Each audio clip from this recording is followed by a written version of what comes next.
Somewhere in the world, tonight, a bell is going to ring in the dark, and people are going to get out of bed and go and sing. Not because anything is wrong, not for an audience. There will be nobody there to hear it. They will do it because a man wrote it down as a rule about 1500 years ago, and because every night since then, somewhere, someone has kept it. Through plagues, through wars, through the fall of one empire and then another, through the invention of the printing press and the steam engine and the aeroplane and the machine you are listening to this on. On every single night in between, in some building somewhere, that bell has gone in the small hours, and somebody has got up. It is going to happen again tonight, whether or not anyone is awake to notice. Tonight, you are one of the people who gets up. You are a monk in the English countryside, and the year is somewhere near 1300, and you came here at 17 because your family had 4 sons and 1 piece of land, and that arithmetic has decided a great many lives.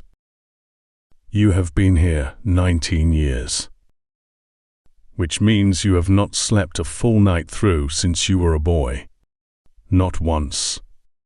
19 years of being woken in the deepest part of the dark, on purpose, every night. And here is the part that surprises people. You are not tired. Nobody here is tired.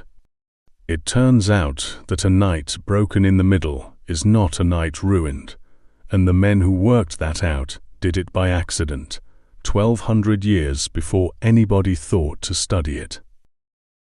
You are going to find out what that actually feels like from the inside. The building you live in is the largest structure most people in this county will ever stand inside. It is made of stone that was quarried and carted and lifted by men who are all dead now, and it is very cold, and it will still be standing in 700 years. By then the roof will be gone, and there will be grass growing where you are about to sleep. You do not know that. It would not particularly surprise you. Nothing is going to happen tonight. That is worth saying plainly. Nobody arrives. Nothing is discovered. There is no crisis in the night, and no secret under the floor.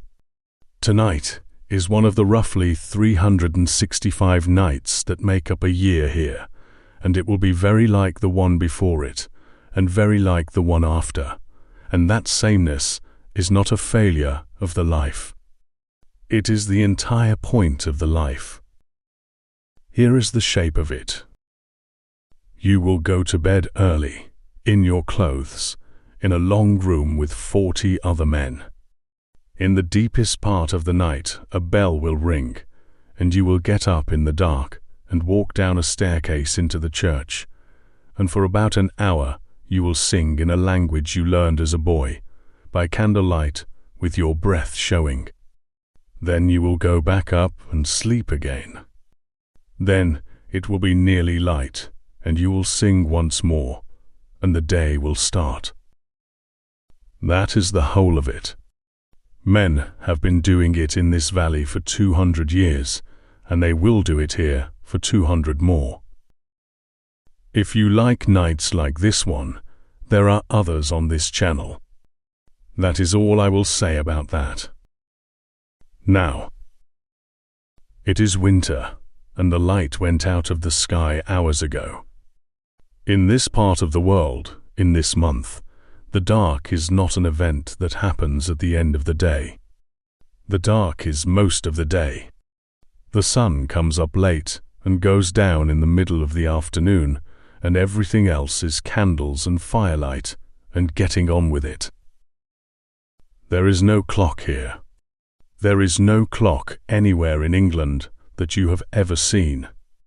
What there is instead is a bell, and a man whose job is to know when to ring it, and a set of hours that divide the day and the night into portions, and those portions have names, and you have said them so many times that they have stopped being words and become something closer to weather.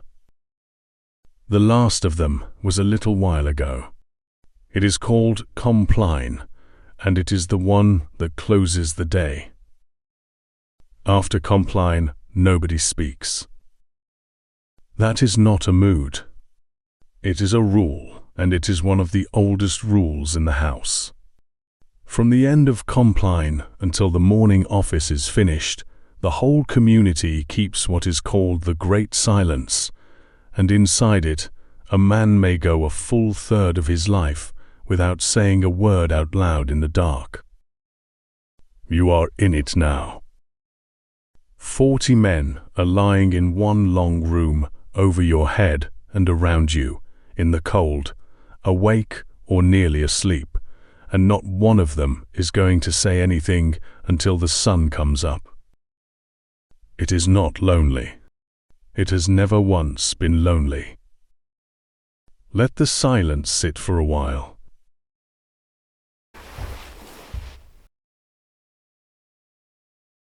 The room you sleep in is called the dorter, and it runs the whole length of the eastern range of the cloister, above the chapter house, and it is long enough that a man standing at one end cannot make out the face of a man at the other, even in daylight. It was one open room when it was built. It is not quite that now. Over the years, somebody put up low wooden partitions between the beds, waist-high paneling that gives each man a stall of his own, and later somebody else cut a small window for each stall, and so what began as one great hall of sleeping men has quietly become 40 small rooms with no doors.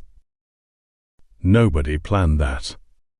It simply happened, the way things happen here, by one abbot after another deciding something small. Your stall is the 11th from the south end. You have had it for 9 years.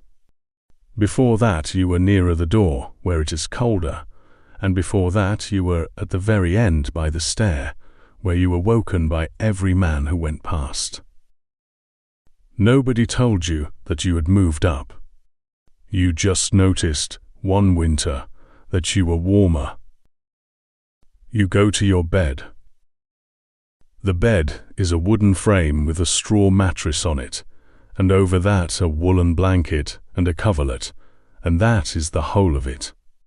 You do not undress. This is one of the things people find strange when it is explained to them, and there is nothing strange about it at all once you have lived here a week. You sleep in your habit. You sleep in the same wool you wore all day. You take off your outer shoes and you keep everything else on, and you lie down like that. And the reason is entirely practical. In the middle of the night, you are going to be woken by a bell, and you are going to have to be in the church in a very short time, in the dark, in winter. A man who has to dress first is a man who is late. So the whole community lies down every night dressed for work. It looks like austerity from the outside. From the inside, it is just sensible. You lie on your back and pull the blanket up and put your hands under it. The cold in a stone building at night is not like the cold outdoors. Outdoors, the cold moves and bites, and then your body argues with it and wins. In here, the cold is still and patient, and it comes up out of the floor and out of the walls, and it does not bite at all. It simply removes warmth from you, steadily, all night, at a rate your body can just about keep up with. In January it can only just keep up. That is why the blanket goes over your feet first, and your shoulders second. Everyone works this out in their first winter. You listen. 40 men lying down in one long room make a particular sound, and it is a sound almost nobody alive has heard. It is not snoring, though there is some of that further down. It is mostly breathing, 40 sets of it, out of time with each other, so that instead of a rhythm, there is a kind of soft, continuous shifting, like wind in a hedge a long way off. There is a cough. Somebody turns over and the straw moves. Above all of it, in the roof, the building is settling. Stone does not settle the way timber does. Timber creaks and complains. Stone makes a much smaller sound, a dry tick from somewhere high up, once every few minutes as the day's small warmth goes out of it. And under everything, there is the thing you stopped hearing years ago and can still hear if you decide to. The river at the bottom of the meadow, moving in the dark. The house was built here because of that river. Everything here was decided by somebody who is long dead. You think about nothing much. You think, briefly, about the ink. The ink in the scriptorium will have frozen by now. It freezes most nights this month. In the morning, somebody will carry the pots into the warming house and set them near the fire and wait. And until they thaw, no one can write anything, and the whole business of copying will simply stop for an hour because the weather said so. That is a real thing that happens in a real institution. The Library of Europe gets copied at the speed at which ink thaws. You have been the one carrying the pots. You will be again this winter. The last candle in the dorter is out. There is one lamp left burning at the head of the stairs, because there is always one lamp left burning at the head of the stairs, and it is not for reading and not for comfort. It is so that a man getting up in the dark can find the top step. That small flame will be there when you wake. It has been there every night of the 19 years you have been in this house. Somebody, somewhere, refills it. You have never once wondered who. Your feet are getting warm. That takes about a quarter of an hour, and it is the best quarter of an hour of the day. The silence holds. Outside, past the wall, there is a village with about 100 people in it, and every one of them is asleep, and none of them will get up in the middle of this night. You will. Somewhere in the building there is a man who is not asleep. He is called the sacrist, and one of the things he is responsible for is the single most difficult job in a house with no clocks, knowing what time it is. He has 3 ways of doing it, and none of them is exact, and together they are good enough. The first is a candle. Not an ordinary one. A candle made to a known thickness, marked along its length in bands, so that as it burns down it passes one mark and then the next, and a man watching it can say with reasonable confidence how much of the night has gone. It is not accurate. It gutters, it slumps, a draught eats an hour. But it is something, and it sits in a horn lantern in his cell, burning quietly, all night, being used up as a way of measuring the thing that is using it up. The second is the sky. On a clear night, he goes out into the cloister and looks at particular stars over particular parts of the roof. Men in his position have been taught which star should be over which pinnacle at which point in the night, in which month, and it works, and on a clear night it is better than the candle. Tonight is not clear. Tonight there is cloud. The third way is the oldest and the least explainable, and it is the one he actually trusts. He has done this for a long time, and he simply wakes up. Some part of a person who has risen in the deep night, every night, for 20 years, learns to count while it sleeps. He does not know how he knows. He knows. He was taught it by the man who had the job before him. That man is still alive. He is in the infirmary on the other side of the enclosure, and he is very old now, and he no longer knows what hour it is at all. 40 years he did this. 40 years of waking in the dark, with the number already in him, going down, taking the rope. The one who has the job now went and sat with him every night for a month when he was learning. The old man showed him the marks on the candle and the stars over the pinnacles, and then said the true thing last, which was that neither of those was what you would end up using. He gets up. He is cold immediately, in the way you were cold when you put your hand out from under the blanket, and he does not do anything about it because there is nothing to be done about it. He takes the lantern and goes down. Now, the rule of what happens next is worth having because it is not obvious. The bell that is about to be rung has to be rung correctly. Not loudly, not urgently. There is a whole set of conventions in a house like this about which bell means which office and how many strokes and at what spacing, because the sound is the only instruction anyone is going to get, and 40 sleeping men need to be told not just to wake, but what to wake for.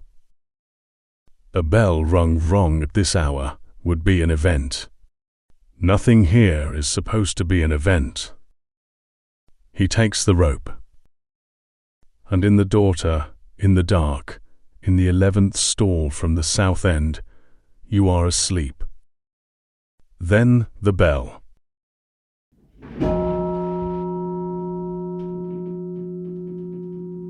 It comes up through the floor as much as through the air. That is what people do not expect. You are lying on stone above a stone building with a stone tower attached to it, and when the bell goes, the whole structure carries it, and you feel the first stroke in the frame of the bed before your ears have properly reported it. It is not a loud sound. It has never been a loud sound. Somebody 200 years ago worked out exactly how much bell a sleeping man needs, and the answer was less than you would think. The strokes are slow. There is a long gap between them, long enough that you could fall back asleep inside one of the gaps, and every man in this room has done exactly that at least once and been mortified about it. You do not fall back asleep. You are awake at the second stroke. Here is what actually happens in a body that has done this for 19 years. Almost nothing. There is no start, no confusion, no reaching for where you are. You are lying down, and then you are lying down and awake, and the two states are not very far apart. The whole difficult part of waking in the night, the part that people who do it rarely find so unpleasant, is the surprise. Take away the surprise and what is left is only cold. Around you, 40 men are doing the same thing, quietly, in the dark. There is a general small movement, straw and wool and blankets being folded back, and it goes down the length of the room in no particular order. Nobody speaks. Nobody is going to speak. If a man needs something from another man in the next hour, he will make a sign with his hands, and there is a whole vocabulary of those signs, worked out over generations, for bread and book and candle and come and wait, so that a house sworn to silence can still be run. You sit up and put your feet on the floor. The floor in January is the single worst part of the 24 hours. There is no preparing for it. It is stone that has been sitting in the dark, taking cold out of the ground all night, and it does not care about you at all. You put your shoes on. Then you stand, and you take the 2 steps out of your stall into the middle of the long room, and you become part of something. Because everyone is doing it at once. 40 men, invisible to each other, all standing up in the dark in the same minute, all in wool, all silent, and all of them moving in the same direction, along the same floor, towards the same staircase, because they have all done this the same number of times, and none of them has to be told. It is one of the few things in the whole world that is genuinely like nothing else. You go with them.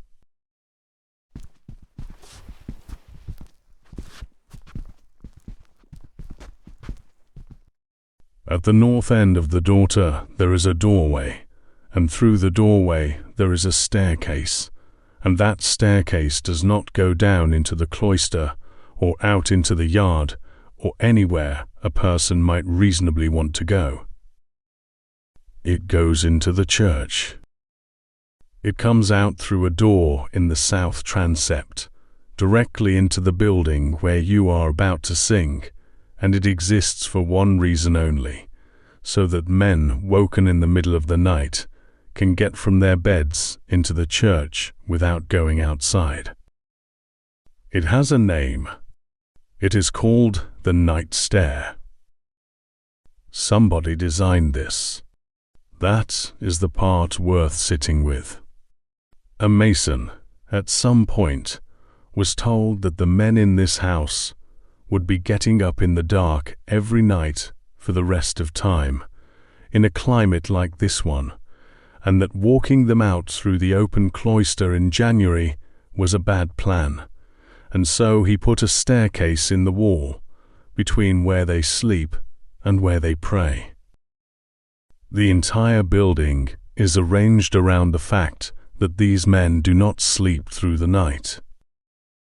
You reach the top of it.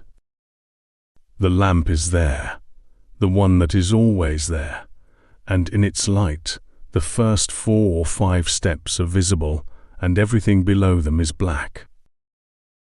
The steps are worn. Not evenly.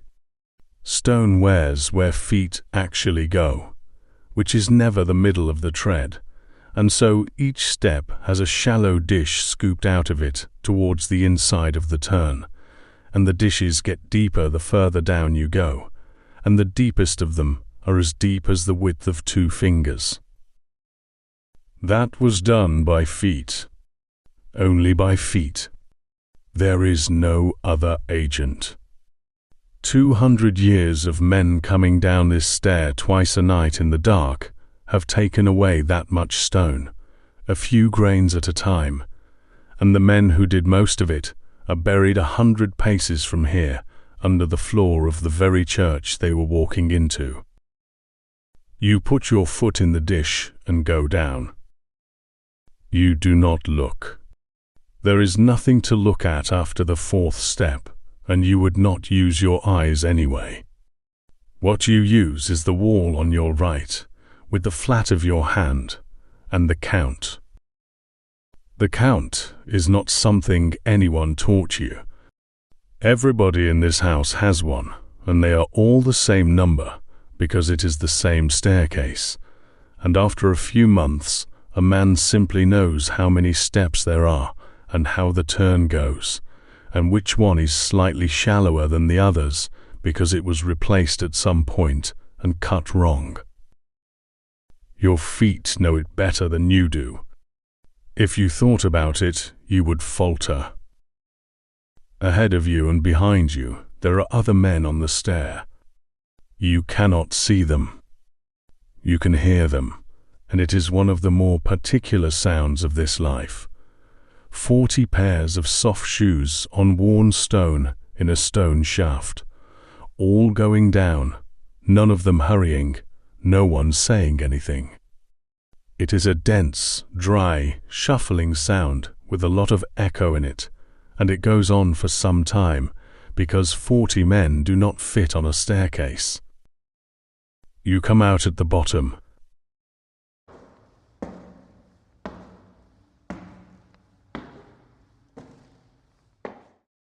And the air changes. The church is colder than the dorter, which is not a surprise, but it is also enormously bigger, and the body registers that instantly and by ear rather than by eye. You have stepped out of a shaft into a volume. The sound of your own shoes, which was tight and close on the stair, opens out and goes away from you and comes back a moment later, off stone that is a long way up. You cannot see the roof. You have very rarely seen the roof. It is up there, in the dark above the candlelight, and it is a considerable piece of engineering, and for most of your life it has been a darkness with a shape you have to take on trust. There is light, but only a little, and only low down. 2 candles at the altar. A lamp hanging.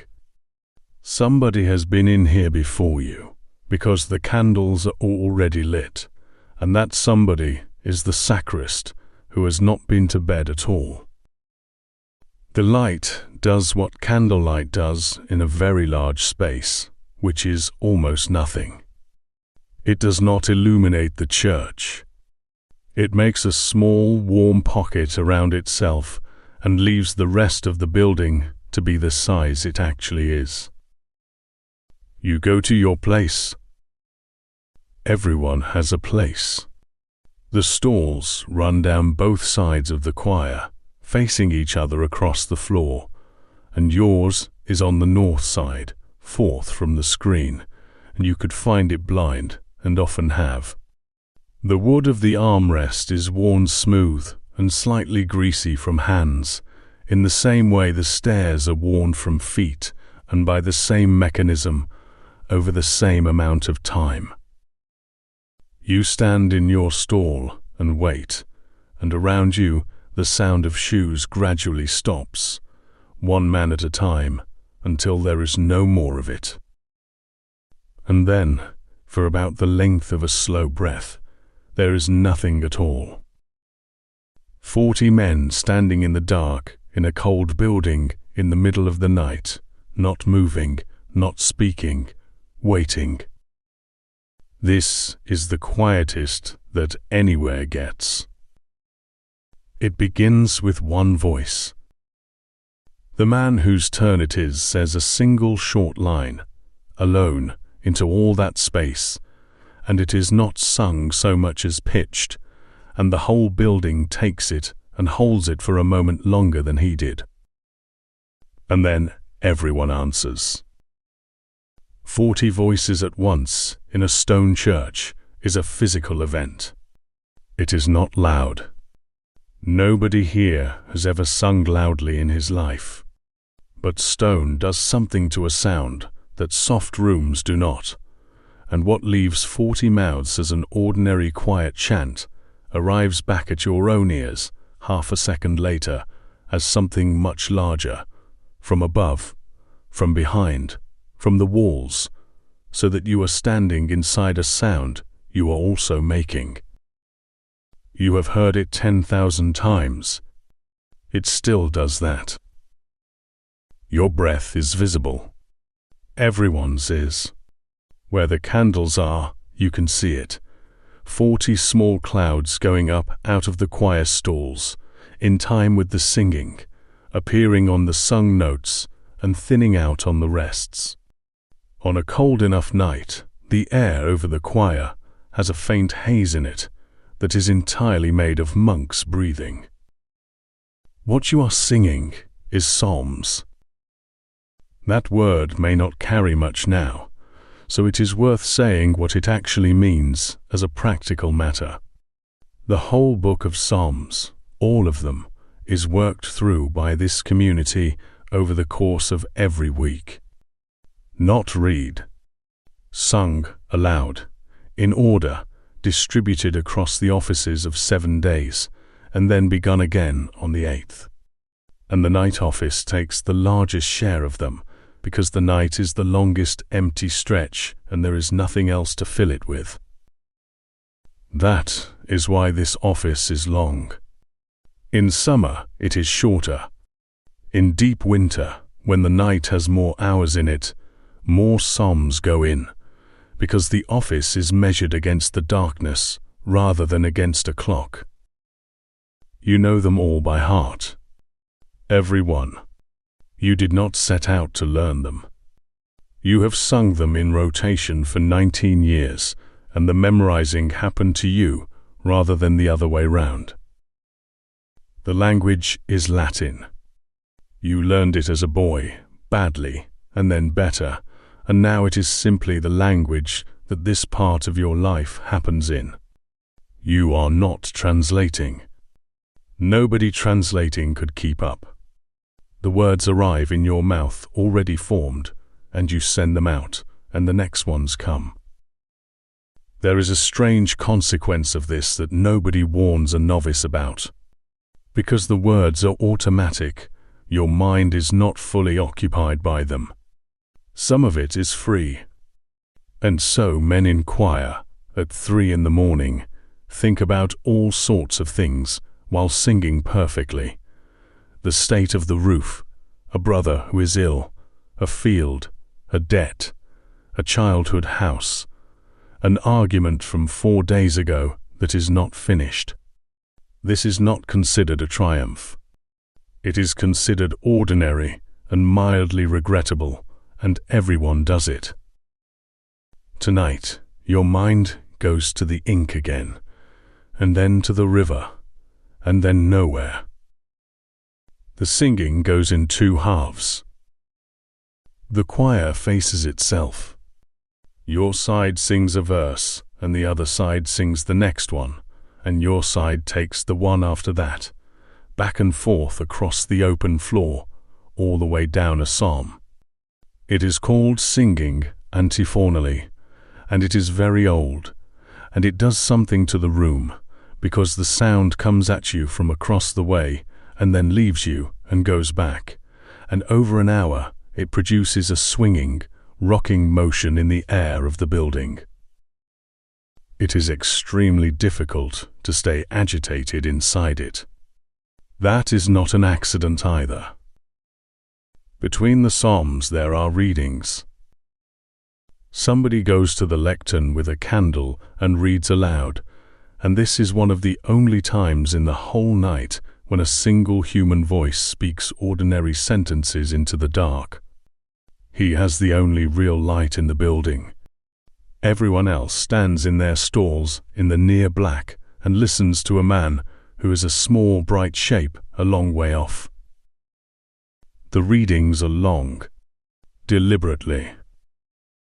There is a book on the lectern that is the size of a small door. You have carried it. It takes 2 men, or 1 man who is willing to be uncomfortable, and the weight of it is not in the wood of the boards, but in the pages, because those pages are skin. 200 and some animals went into that book. Somebody killed them for meat, and the hides went to a man who soaked them in lime for a week, and scraped them, and stretched them, and scraped them again, until they were thin enough to write on. And then somebody, in a cold room upstairs, spent about 2 years putting the words on. 2 years for 1 book. And that is fast, because that book is plain. The ones with pictures in them take longer than a man's career. So when the reader lays a hand flat on the page to keep it open, he is touching an object that represents a decade of somebody's life and a small herd of animals, and he is doing it at 3 in the morning, in front of an audience of men who cannot see him properly. Nobody thinks about that. It is just the book. And this is the part of the night where the difficulty lives, because you have been awake now for the better part of an hour, in cold, standing, after a broken sleep, listening to a voice read slowly. Men fall asleep standing up. Of course they do. The building anticipated this too. Under the seat of your stall there is a hinged wooden shelf. When the seat is tipped up, that shelf sits at about the height of a man's backside, and it is exactly the right size to perch on and no larger. You cannot sit on it properly. You cannot lean back on it. What you can do is put some of your weight on it while remaining, in every sense that matters, standing. It has a name. It is called a misericorde, from the word for mercy. There is a whole small piece of human decency built into the furniture of this church, in oak by a carpenter, because somebody centuries ago accepted that men required to stand for hours in the middle of the night are going to need something, and rather than pretend otherwise, they made the something and gave it a kind name. You are on yours now. So is nearly everyone. The reading ends. The singing starts again, and the last stretch of the office is the best part, and everybody knows it. The end is in sight, the voice has warmed up, the body has stopped complaining because it has been overruled, and there is a particular quality that comes into a choir in the final psalms of a long night office that a person cannot manufacture on purpose. It is not fervor. It is more like the sound 40 tired men make when they are nearly finished and are not going to be beaten by it. And then it stops. Not fades. Stops on a word altogether, because that is how it is done. And the building keeps it. That is the thing you never stop noticing. For about 2 seconds after 40 voices stop in a stone church, the sound is still in the roof.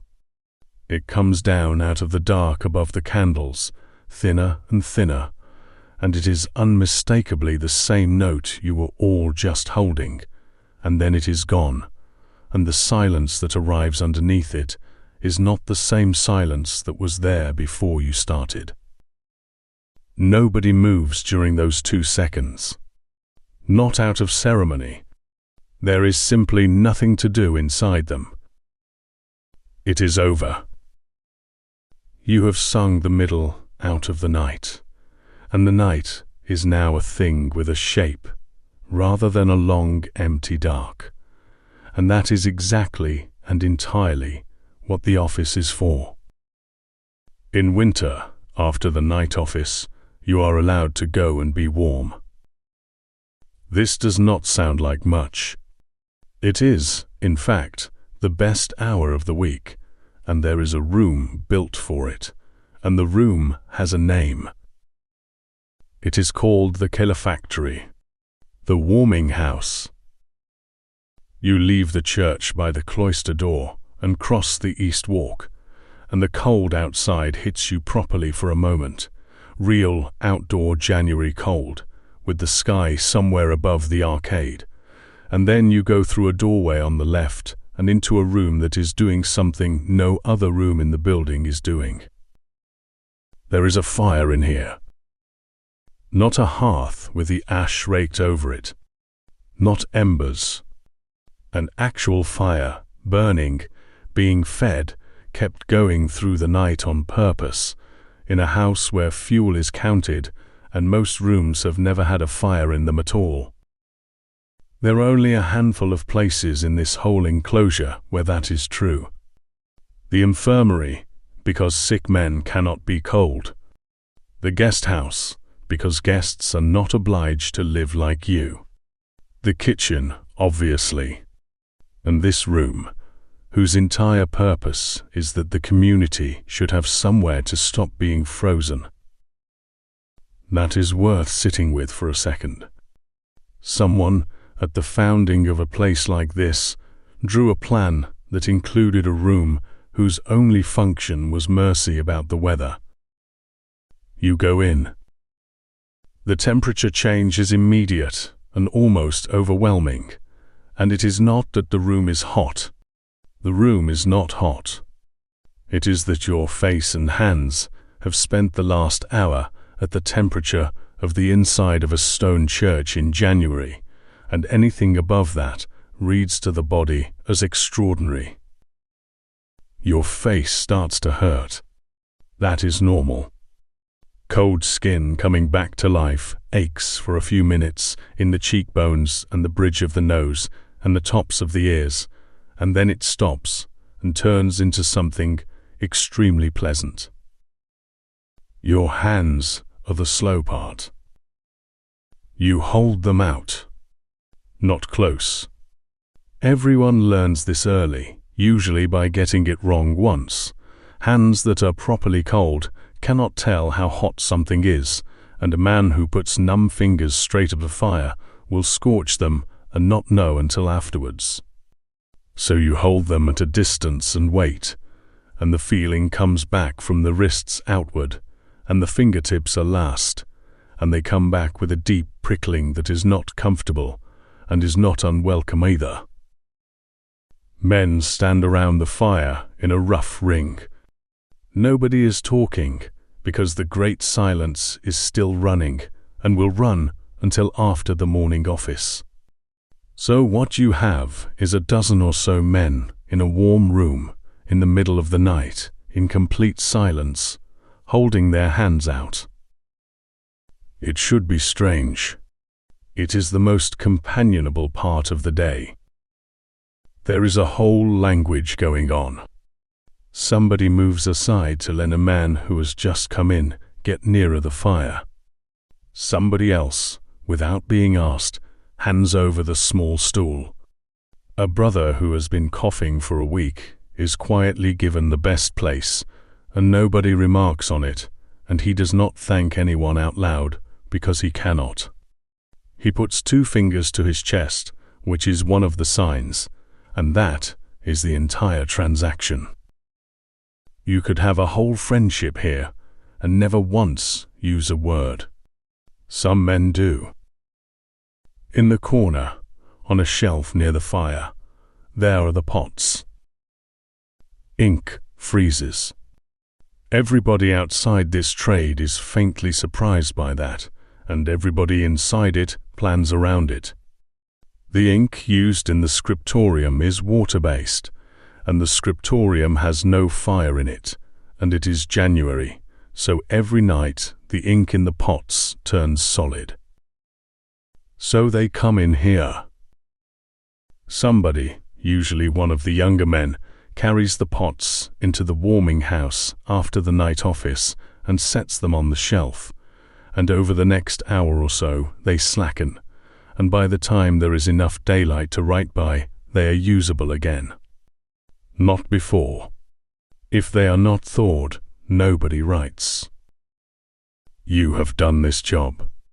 You will do it again this winter. There is something about it worth holding on to. The great work of this house, the copying of books, the slow multiplication of texts that will outlast every man in this room by centuries, depends in the month of January on somebody remembering to bring the ink in to sit by the fire. The largest thing anybody here is doing rests on the smallest possible act of housekeeping.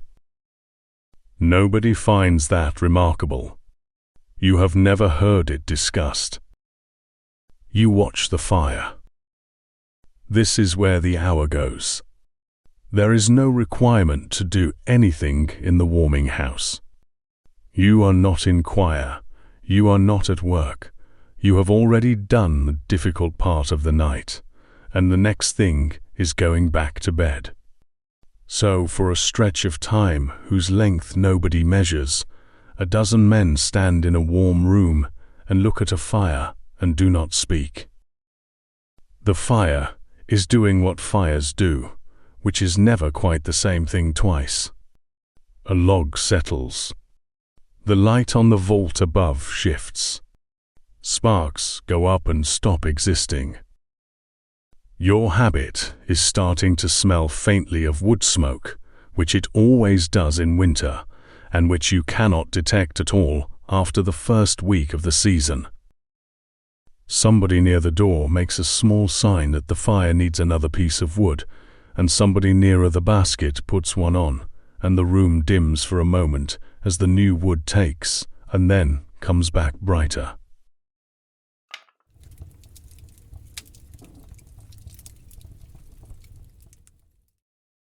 The novice is here. He came in October, which means this is his first winter, and the first winter is the one that decides it. Everyone in this room went through it. Some men do not. He is standing slightly too far back from the fire, because he has not yet worked out that he is allowed to be as warm as everybody else. That takes a few months. New men arrive with an idea of what this life is supposed to cost them, and it takes a while for the idea to be replaced by the actual thing, which is less dramatic and much harder. Nobody is going to explain that to him. There is no conversation available. But the brother beside him, without looking at him, takes half a step sideways and opens a gap at the good side of the hearth. The novice looks at the gap. Then he moves into it. That is the entire instruction he is going to receive tonight, and it is enough. And in 9 years he will do it for somebody else, without remembering where he learned it.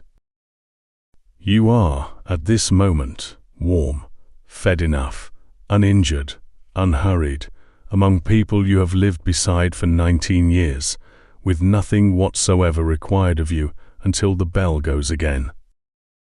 There will not be a better hour this week. Not everybody was in the choir tonight.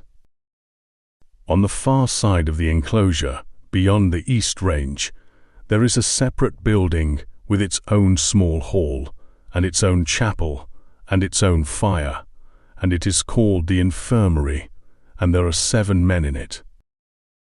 Some of them are ill and will get better. 2 of them are not ill in any way that has a name.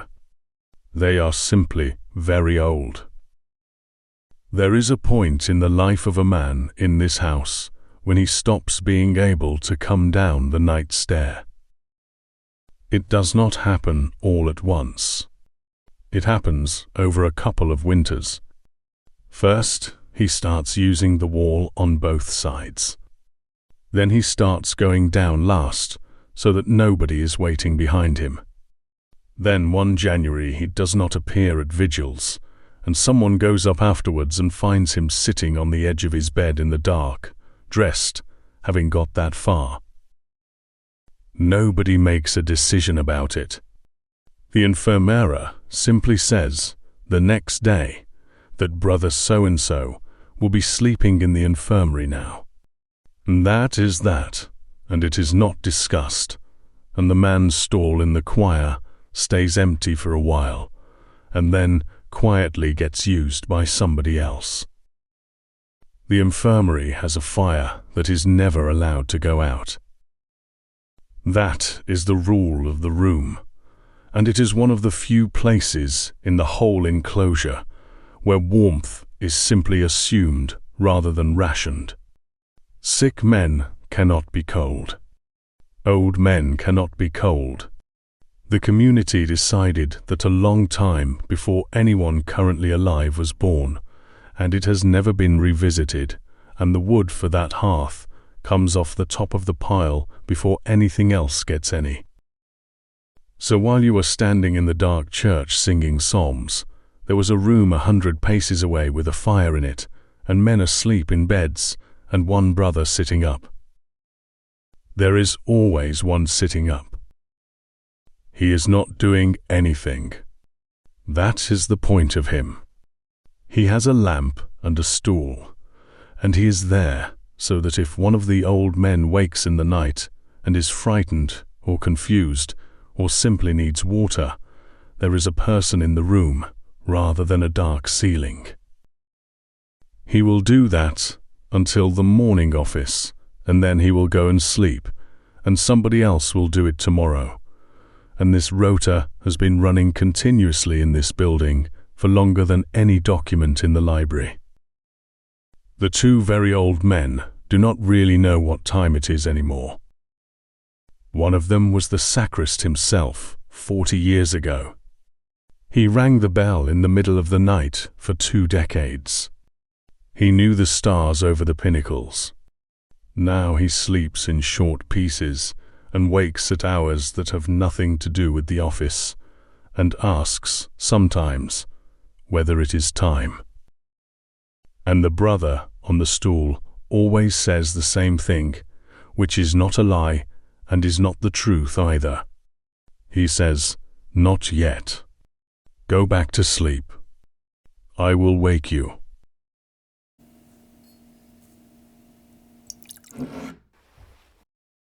The old man goes back to sleep every time.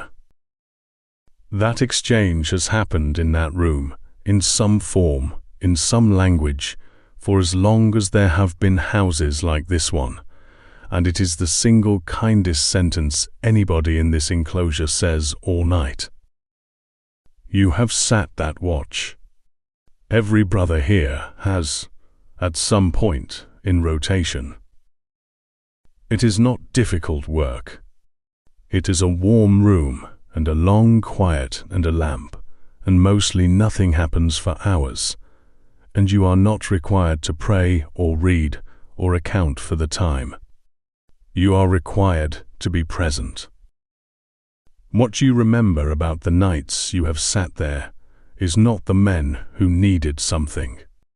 It is the ones who did not. Lying there asleep, with the firelight on the ceiling, breathing, having been in this house for 50 years, no longer able to get down the stairs to the thing they came here for, and being kept warm anyway by people who will also be old, in a room that will also be warm. Nobody in the church tonight thought about the infirmary once. They did not need to. The fire was lit, and a brother was on the stool, and it was somebody else's turn. That is what a house like this actually is, underneath all the singing. It is an arrangement in which somebody is always awake on behalf of everybody else, and the arrangement outlives every individual person inside it, and no single one of them is important to it. That should be a bleak thought. It is the opposite. Right now, across the enclosure, that fire is burning low and steady behind its guard, and the brother on the stool has his hands inside his sleeves, and one of the old men is talking a little in his sleep, and nothing about any of it requires you. The going back is easier than the coming down. You climb the night stair with your hand on the wall as usual, but everything about it is different now because you are warm and because the difficult part is behind you rather than in front of you, and because your body has understood that it is going back to bed. That last thing is not small. A body that knows it is going to sleep begins the process on the stairs. Your eyes are heavy before you reach the top. The dorter has not got any warmer. It has, if anything, got colder, because the night is at its coldest in the hours before dawn, and the building has been giving heat away the whole time you were downstairs. You do not care in the slightest. There is a window of about 10 minutes after the warming house in which a man is carrying enough heat in his hands and face that the dorter is simply a room, and the trick is to use those 10 minutes to get into bed and let the blanket take over. Everyone knows this, Nobody dawdles. You find your stall, 11th from the south end. The bed is cold. Of course it is cold. You were out of it for well over an hour, and straw does not hold warmth. So you go through the whole business again, exactly as before. Shoes off, lie down, blanket over the feet first and the shoulders second, hands in. And here is the thing about this that is genuinely, physically different from the first time. You fall asleep almost at once. Not eventually. Not after the usual small drift.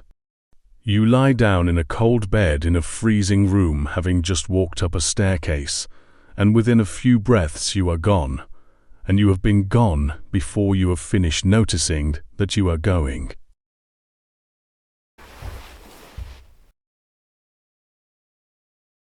Anyone who has been woken deep in the night and then gone back to bed knows this. The second sleep of a night is not the same substance as the first. It arrives faster, it goes deeper, and it is much harder to be pulled out of. You are not the only one. Up and down this room, 40 men have just done the same thing, and the sound of the dorter now is different from the sound of it at the start of the night. Earlier there was shifting, coughing, one man turning over and then another. Now there is very little of that. Now there is just breathing, slower and heavier than before, 40 of them, and almost nothing on top of it. The room has gone from being a room full of people trying to sleep to a room full of people asleep, and those are not the same acoustic at all. Outside, the night is doing what it does, without anyone watching. The cloud that hid the stars from the sacrist has thinned. If anybody were in the garth right now, they would see the roof lines against a sky that has some depth to it again. Nobody is in the garth. Nobody will be until it is light. Down at the bottom of the meadow, the river is still going. It has not stopped for any of this. The lamp at the head of the stairs is still burning. It has burned down noticeably since you first lay down, and it will be nearly finished by morning. And tomorrow somebody will fill it again, and it will do exactly the same thing tomorrow night. In the church, which is empty now, the candles at the altar are still alight, and they are lighting nothing but stone and air and the backs of the choir stalls. Nobody sees them for the next few hours. They burn anyway. There is something in that which you have never once put into words and would not know how to. A building this size, mostly empty, mostly dark, with 2 candles going in the middle of it, and 40 men asleep above, holding still, waiting for the next thing. Your feet have got warm again. It took less time than the first time. In the warming house, the fire has been left to settle. Someone raked it down before the last man left, so it is not out, and it is not burning either. It is a low red seam under a grey skin of ash, giving out almost nothing, using almost nothing, and it will still be alive at dawn when somebody opens it up and lays on a handful of dry sticks and blows. That is why it was banked. So there would be no work to do in the morning, except remembering that it was there. Nobody in this building is doing anything at all. You are asleep, and the night has some hours left in it, and none of them require you. Let it go on for a while. The bell again. It is a different bell, or rather, the same bell rung differently, and even fast asleep, you know which one it is. This is not the deep night stroke with the long gaps. This one is a little quicker and it means the sky has started to change. You come up out of the second sleep much more slowly than you came out of the first. That is the trade. Second sleep is better while you are in it, and worse to leave. And every man in this room resents this bell slightly more than the one before it, and every man in this room gets up anyway, and none of them mention it, partly because of the silence, and partly because there is nothing to say. The floor is at its coldest now. Just before dawn is the bottom of the hold 24 hours. Shoes. Stand. Out into the middle of the long room. Down the stair with a hand on the wall, the foot finding the worn dish in each tread, the count going by itself. Into the church. And something has changed in here. The windows have color in them. Not light. Not yet. But where there was black glass 8 hours ago, there is now a very faint grey-blue, low down in the east end, and the shapes of the window tracery have started to exist. You can see just where the stone ribs are. You cannot see anything through them. That first suggestion of morning inside a building that has been fully dark all night is one of the reliable pleasures of this life, and it is available to almost nobody else. The village will wake up when it is already light. You get to watch it happen from the inside. The office is called Lauds, and it is the morning one, and it is not like the office in the night. Vigils is long and dark and inward. Lauds is shorter, and it faces the other way. It is built to arrive with the day rather than to fill the night, and everyone here can feel the difference, even though nobody has ever explained it to them in those terms. The singing has a different quality at this hour, and it is a purely physical fact rather than a spiritual one. Voices that have been asleep are lower and rougher, and 40 of them together at first light make a sound with more body in it and less edge. It is a warmer noise than the middle of the night, and it gets clearer over the course of the office as men wake up properly inside their own throats. You can see faces now. That is the other change. During vigils, the man opposite you was a shape. Now, gradually, over the length of the office, the light comes up enough that the choir becomes people again. The brother across from you with his chin down. The old man 3 places along who has to hold the stall rail. The novice at the end who is still, after 8 months, half a beat behind on the harder psalms and getting better. You have watched several generations of novices get better from this exact spot. Nobody looks at anybody. Looking about in choir is not done, but you see them anyway, at the edges, coming out of the dark as the windows fill. The light does what light does in a building designed around it. The east windows go first, because the east end is where the sun is going to be, and that is not a coincidence. The whole church was laid out on that axis by people who cared a great deal about exactly this. Then the higher windows down the nave start to lift. Then, quite quickly near the end, there is enough light in here to read by, and the candles at the altar stop being the source of illumination and become 2 small yellow flames in a grey room, which is what they will look like for the rest of the day. Somebody will put them out shortly. They have done their work. The office ends. And now, for the first time since last evening, the great silence ends with it. Nothing dramatic happens. Nobody starts chatting. This is not a house where the end of silence means noise. But the rule that has held from Compline through the whole night has finished its span, and a man may now speak if he actually needs to, and the difference is felt rather than heard. Somebody near the door says one short sentence to the sacrist about the candles. That is the first human speech in this building in about 11 hours. It is completely unremarkable, and if you were paying attention, you would notice that it lands in the room like a small object being set down on a table. You are not paying attention. You have heard the first sentence of the morning 19 years running, and it stopped being an event a long time ago. The community begins to move. The house wakes in a particular order, and the order is not decided by anybody in the morning.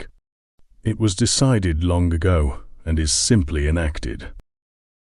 The kitchen has been going for some time. Whoever is on that duty this week was up before the rest of you, or rather, did not really go back to bed after the night office, and there is now bread somewhere in this building coming out of an oven, and you can smell it in the east walk of the cloister on the way past. That smell in a stone cloister on a winter morning is one of the 2 or 3 best things in the world, and every man here would tell you so if they were the sort of men who said things like that. The bakehouse here works the way any bakehouse works. Fire the oven, burn it down, rake it out, sweep the floor, put the bread in on stored heat. It is the same craft that is being practiced in the village outside the wall and in every town in England this morning, and the Abbey's baker learned it the same way anybody learns it. The only difference is scale, and the fact that nobody here has to pay for the loaf. You go to the warming house first, because that is where the ink is. The fire is up again. Somebody opened the banked embers at first light, laid on dry sticks, and blew, and by the time you get there, it is a proper fire, and the room is doing its job. The pots on the shelf have thawed. You check them the way you always check them, which is with the end of a finger. If it goes in easily and comes out with a black tip, the ink is ready. If there is still a plug of ice at the bottom, it is not, and it goes back nearer the fire, and somebody writes something else this morning. Today they are ready. You carry them across to the scriptorium. The scriptorium is on the north side of the cloister, and it has no fire in it, and it never will have one, and the reason is entirely sensible. This room contains, in one place, more parchment and more finished books than most people in this country will see in a lifetime, and open flame near it is not a risk anybody is willing to take. Which means the men who work in here work cold. That is simply understood. They wear extra wool, they wrap their legs, they go out to the warming house when their hands stop obeying, and they come back. There is a further consequence, and it is the one that explains why you are carrying ink at this hour rather than at any other. They cannot work by candlelight either. Same reason. So the writing day in this room is bounded at both ends by the sun, and in January the sun is available for a short and grudging stretch in the middle of the day, and everything about the production of books here is arranged around getting the most out of it. Which is why the ink has to be liquid before the light arrives, and not after. The desks are ready. Each man has his own place, a sloped board with a ledge, and on it the tools of an extremely slow craft. Quills cut from goose feathers, a small knife for recutting them and for scraping out mistakes, a horn for the ink, weights to keep the parchment flat, a strip of something to guide the hand. You set a pot at each place.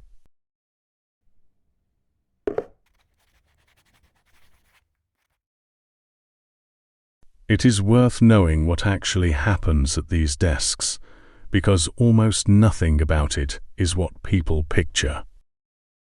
A quill is not a pen you dip and use for a week. A quill is a consumable. The feather is cut to a nib, and that nib goes soft and splays within an hour or two of writing, and then the man stops, picks up the little knife, cuts it back, and carries on. Over a long day, he will do that a dozen times, and the feather gets shorter each time, and eventually it is finished and he takes another. There is a barrel of them. That is why the knife is on the desk. It is not for defense, and it is not for the parchment. It is for the pen, constantly. Except that it is also for the parchment in one specific way. If a man writes a wrong word, he does not cross it out. Ink sits on the surface of skin rather than soaking into it, and so a mistake can be scraped off with the edge of that knife and the place rubbed smooth and written over, which means every page in that library has, somewhere on it, a small area that is slightly thinner than the rest, where somebody got something wrong 400 years ago and quietly took it off again. The lines are ruled first, faintly, with a hard point before any ink goes near it, so that the writing sits straight. And there are pricked holes down the outer margin, a row of tiny punctures made through the whole stack at once to get the ruling in the same place on every leaf. Those holes are still going to be there in the 21st century. Somebody will look at them through a lens in a museum and be able to say how the stack was folded because of the way the holes line up. Nobody in this room is thinking about that. The man about to sit down is thinking about whether his hands will last until noon. The first of the copyists is already in, sitting with his hands under his arms, waiting for the window rather than for permission. He nods at you. You nod back. Neither of you says anything, though you could now. 19 years in, most of the conversations here have already happened. You go out and stand for a moment in the cloister walk. The garth in the middle is white with frost and completely still. The arcade throws a row of shadows across it that are the only marks on the whole square. There is a blackbird on the grass, doing that thing they do, 3 hops and a stop. The sky over the roof is properly light now. Not sunny. This month does not really do sunny, but it is the ordinary grey daylight that will be the light for the rest of the day, and under it the buildings have gone back to being buildings rather than dark shapes with candles in them. Somewhere on the far side, a door. The bread smell has got stronger. You are hungry, which is normal, and you are tired in a particular way that is also normal, and neither of those things is going to be attended to for a little while yet, because there is one more office before the day's work properly begins, and it comes very soon. The night is completely over. You would have to think for a moment to be certain it happened at all, and if somebody asked you tomorrow what last night was like, you would have nothing whatever to tell them, because it was exactly like the one before it. That is not a poor life. That is the design. The last office of the morning is short, and it is called Prime, and it is the one that hands the community over to the day. You go back in. The church is grey now and completely legible. The roof, which was an article of faith for most of the night, is up there being a roof ribs and bosses and a lot of empty air, and 100 and some feet of it, and you can see the whole thing at once, and it is not remarkable to you, and it never has been. The candles have been put out. There is a thin thread of smoke going up from one of them, quite straight, because there is no draught in here at this hour. The stalls are full again. Everyone is where they always are. This office does not take long.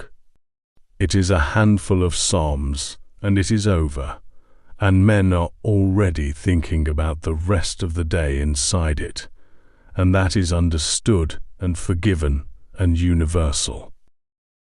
Then the bell for chapter, and the community goes out through the cloister to sit and hear the business of the house, which today will be about a barn roof, a payment from a tenant, and the reading of a name from the Book of the Dead, because on this day some number of years ago a brother died, and the house remembers him by saying his name in a room, and will go on doing it long after everybody who knew him is gone. That is the last thing that will happen before work. You will spend the morning on the accounts. Then there will be a meal. Then there will be more offices, spaced through the afternoon, marking it out. Then, at the end, in the dark again, Compline.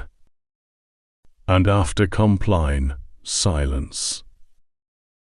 And you will lie down in your clothes on the 11th bed from the south end, and put the blanket over your feet first, and your shoulders second, and in the deepest part of the night the bell will go, and you will get up and come down the stair with your hand on the wall, and sing in the cold. You will do that tomorrow. You will do it the day after. You have done it about 7,000 times. You will do it until you cannot, and then you will be carried down to the infirmary where there is a fire, and men who have known you for decades will look after you without being asked, and after that your name will go into the book, and on one particular day every year somebody who never met you will read it out in a room full of people who never met you either, and then get on with the business of the barn roof. That is what this is. That is the whole of the arrangement. You have no complaints. Right now, the sun has cleared the wall. There is a strip of proper daylight lying along the east walk of the cloister, the first direct light of the day, and it will be gone within the hour, because the sun is low and in a hurry this month. 2 brothers are standing in it, without discussing why they are standing in it. You go past them towards the chapter house. Behind you, in the empty church, the smoke from the candle has stopped. The warming house fire is burning steadily and will be fed all day and raked down again tonight. The ink is liquid. There is light on the desks in the scriptorium, and a man is already at work, 4 words into a line, going very slowly. The bread is out of the oven. Somewhere above all of it, in the long cold room where nobody is, 40 beds are empty, and the straw is holding the shape of 40 men, and the lamp at the head of the stairs has finally burned out on its own, sometime after it stopped being needed, without anyone there to see it. Tonight it will be lit again. Somebody will carry oil up there in the afternoon without being told to, the way somebody has carried oil up there every afternoon for 200 years. And at the end of Compline, it will be the last flame left burning in the building, and then the whole house will lie down in its clothes, and the dark will come in and settle over all of it. And in the deepest part of the night, a man who is not asleep will look at a candle with marks on it, and go out into the cloister to check a star he cannot see through the cloud, and then decide, the way he was taught by somebody who no longer knows what hour it is, that it is time. He will take the rope, and 40 men will get up in the dark. They did it last night. They will do it tomorrow. They were doing it 100 years before you were born, and they will be doing it 100 years after. And on the night that the roof finally comes off this building and the grass gets in, somebody in some other house, in some other country, in a language nobody here has ever heard, will be doing it still. You do not know that either. You are only going to chapter about a barn roof in the last of the morning light.